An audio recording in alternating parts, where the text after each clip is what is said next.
Yeah, crazy hair and I just don't care. So, welcome to Adventures for Connection.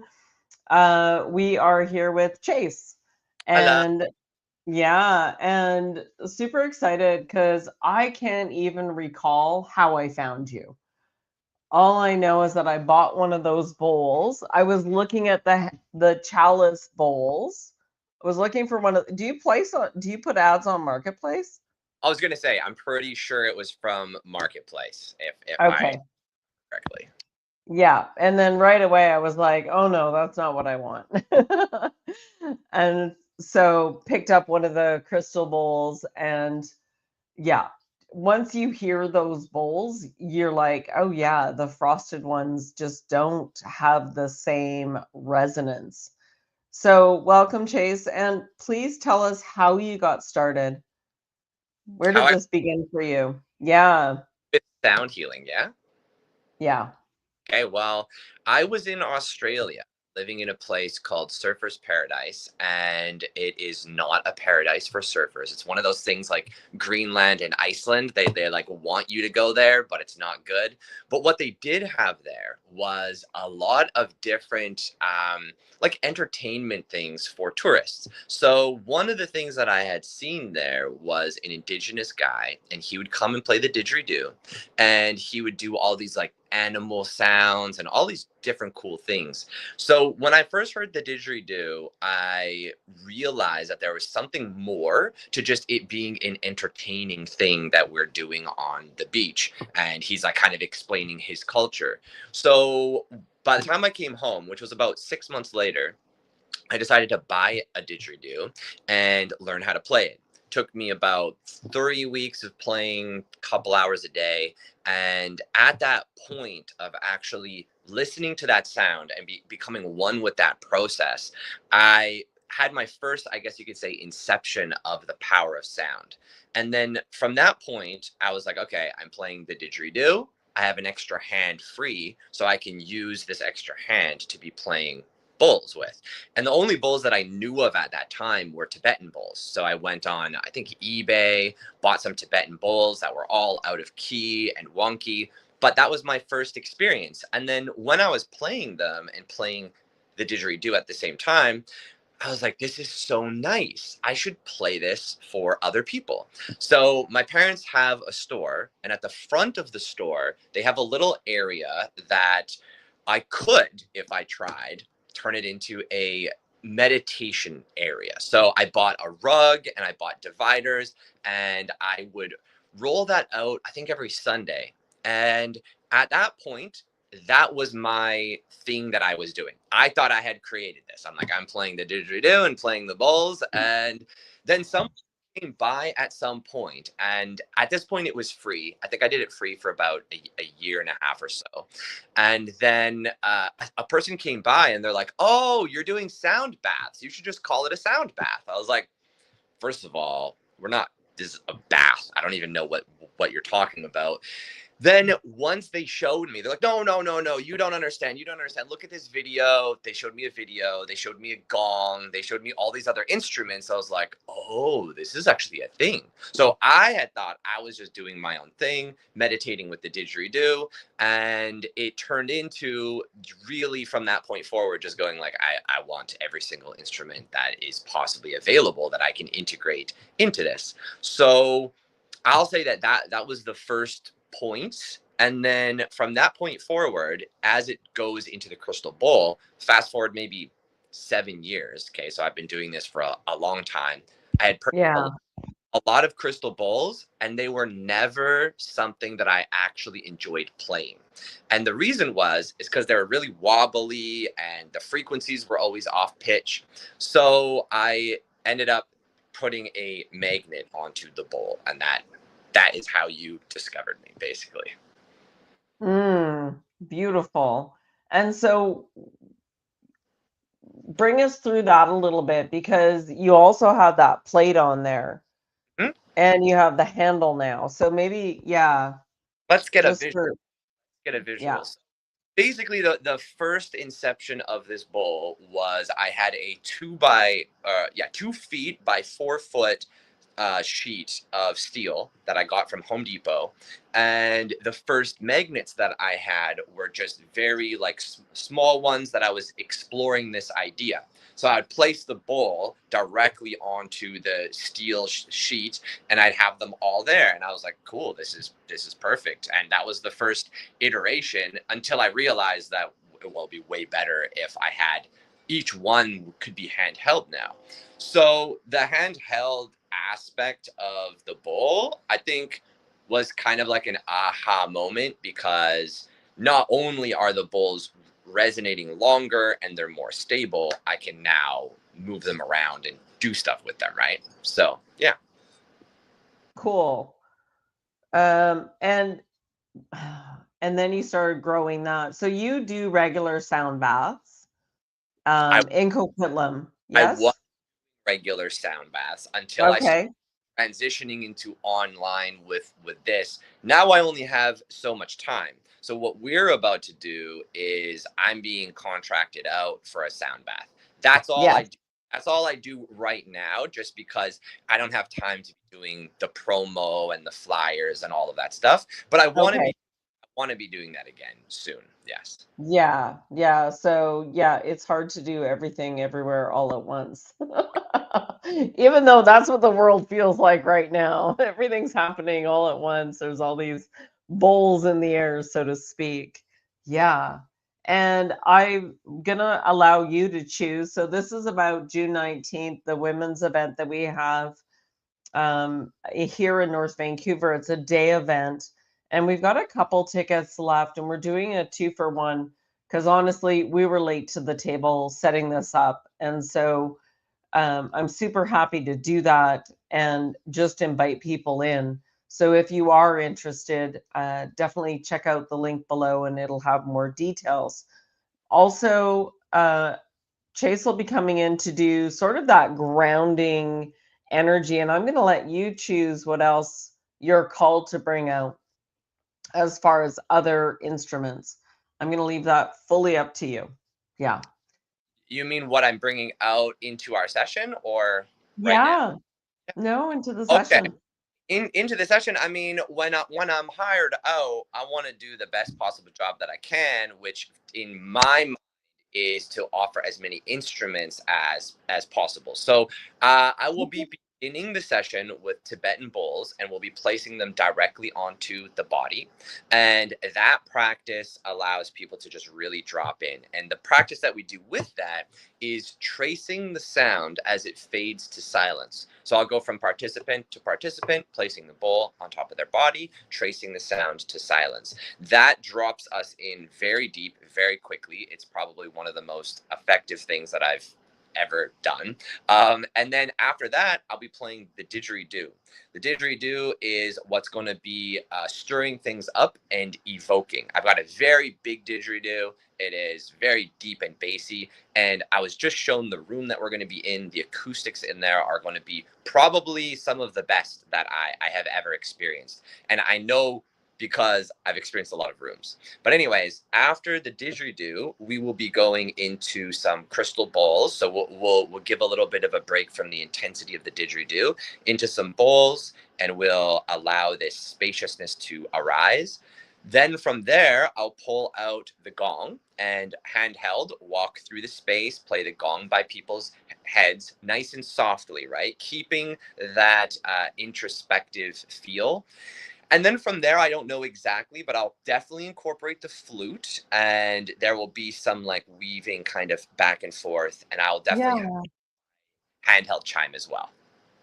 Beautiful. And so it's not a sound bath. To me, it's a sound journey.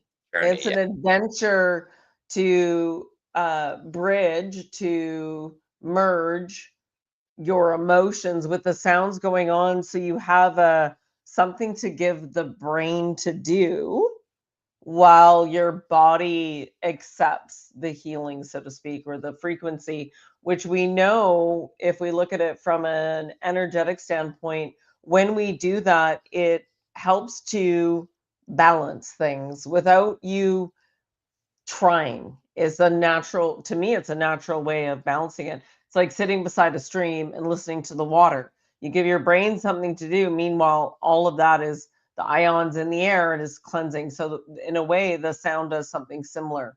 Yeah. We use the term sound bath, sound healing. These are kind of like grandfathered terms that someone just said one time, and now we're using that as like reference point. I would say that a sound journey, great example. But when we use the term healing, you brought up a very good point here, and I say this all the time, is that sound healing you can interchange with balance. And balance happens automatically when we give ourselves the space to just lay there and receive and see what happens. The only thing that you can do wrong is to think that something else needs to be happening other than what is exactly occurring, right? So if there's if there's thoughts that come up, memories that come up, we are Yeah. just observe, breathe, and feel. And I always say suspend judgment until after, because then you get to gauge if it was useful for you or not. But if we have an expectation of what the sound bath is going to be like, it's going to feel very open and expansive or calming. What's going to happen is exactly what needs to occur. And sometimes things need to come up and be shaken up in order for there to be greater balance that unfolds after that, right? So balance doesn't just mean in the moment, it means the totality of your beingness and your experience of being a human, basically. So You sound like you were in Egypt. So what I always say is to any adventure event is do not have expectations. Expectations lead to disappointment. And and afterwards we had a call last night, and many of those ladies are coming to this event as well. And we were talking about integration. I said I didn't want to plant any seeds about what that looks like. It will be different for every single one of you. And in a way, we're talking about similar things that we often don't know what we don't know, but we always get what we need, not what we want. yeah, Yeah.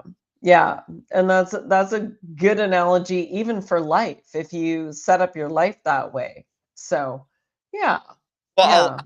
I'll also add, I mean, one of my favorite reframes is that people will go into any journey, right, with an intention. And an intention is a very, very vague way of often stating that I have an expectation of what this is going to look like, what this is going to be like. So if you go, well, my intention is that I want to discover how to be more loving, the expectation is that you're just going to experience more love and then you're more loving. It's like, well, actually what's in the way of the love, right, needs to be discovered and uncovered, right? And this is something that as we go on this healing journey, we are consistently finding how we actually experience the process of growth. And yeah, so hopefully we can present that and give everyone a great opportunity of that on Friday. Absolutely. And quite often, and you're right, we align so well together in the way we perceive the world or ourselves or the experience or the journey. Um, Often, how can you know what love is if you don't know what not love is? Right? So that's when you're saying that, I've had many times where that was a horrible sound bath. I didn't get what I asked for at all. I'm like, "Oh, do clarify, please," right? And then you hear the story. I'm like, "Well, you have to clear that out in order to open up for this, and you can't have one without the other." I have a Libra moon. It is always about the scales. I don't care how good you perceive something to be, there's always something that is in balance. Like in Egypt, we went through trials and tribulations. We had heat. We seemed to like fry the power wherever we went. So we'd lose AC and we'd lose power, like no lights and no Wi-Fi, which is fine.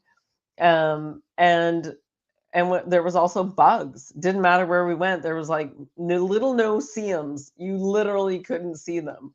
And yeah, so we all had some different experiences, different medicine. I would say mosquito medicine. I got stung by a wasp the other day, and a friend reminded me that Tanya, you are like a queen wasp. So there's always another perspective, and I always say I'm um, a polyoptimist. I see things from many perspectives, and you know, expect the worst and prepare for the worst and expect the best, right? Like have that balance. We're always holding the scales. Every event is holding scales for us. Now you also sell these bowls. Oh, go ahead if you wanted to add to that. I was just gonna say also that every moment is an opportunity to see ourselves as we're relating to reality. And sometimes, like let's use bugs for an example. I mean, we're Yeah. from Vancouver, where there's not really in the grand scheme of things on the planet a lot of bugs, right? Even if you drive 4 hours that way or that way or that way, there's going to be more bugs, right? So Yeah. we are not really adapted to that. Like when I go to Peru and I'm in the middle of the jungle, I'm like, this is like not tolerable, right? But like I'm learning about myself, my own preferences, and my own capacity, right? I can push the threshold of that capacity, but it's going to take some work, right? And we have to be down for that, right? And that just looks like, I mean, getting used to getting stung, and I don't know if I'm ever going to be good at that, but it's okay. Right?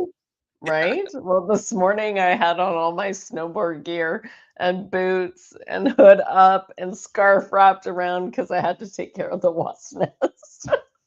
And it's 5:30 in the morning because they're really quiet. And I was like, well, this is my tolerance. They can't be in my barbecue in my backyard. So there's a tolerance that I'll take. And I don't have anything against them, but they can't be there. So I had the yeah. same thing. The Mhm. horse nest. This was last year. I had it right around May, and I had to go out there and the same thing, sort it out. Yeah, yeah. And I mean, I'm not good at that. That's hard. But I respect you, but also yes, you can't be. Yes, right? Balance.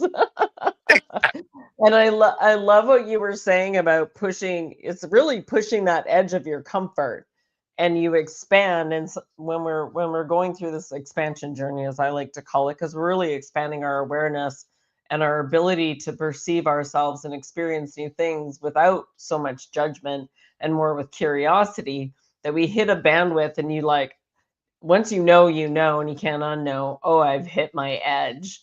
Something's really irritating, or I hit a threshold even this morning around the capacity of the things that I can take on and do before I say that's it, I'm done and something needs to change here. And I actually handed off something to somebody else, and I was like, you know what? I'm willing to pay for this because my peace of mind and my state and my capacity doesn't have room for this anymore, and it did before. So That now overstimulation. So, what I've come to understand about myself is that if I take on too much, and that could look like anything, I mean, like that could look like too many conversations with friends where we're processing, and then I have to work, and then I have to do this and this and that. There's only so much of a capacity. And for myself, once again, sound baths are going to be the opportunity to recognize that, oh, this is what calming down feels like. This is what recognizing what disturbance in my field feels like, right? And we give ourselves that opportunity so we can get clearer. yeah, beautiful. Well, I'm looking forward to lying down on Friday for a bit.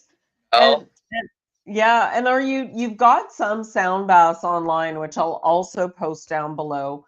Are you doing more of that because you also sell these bowls?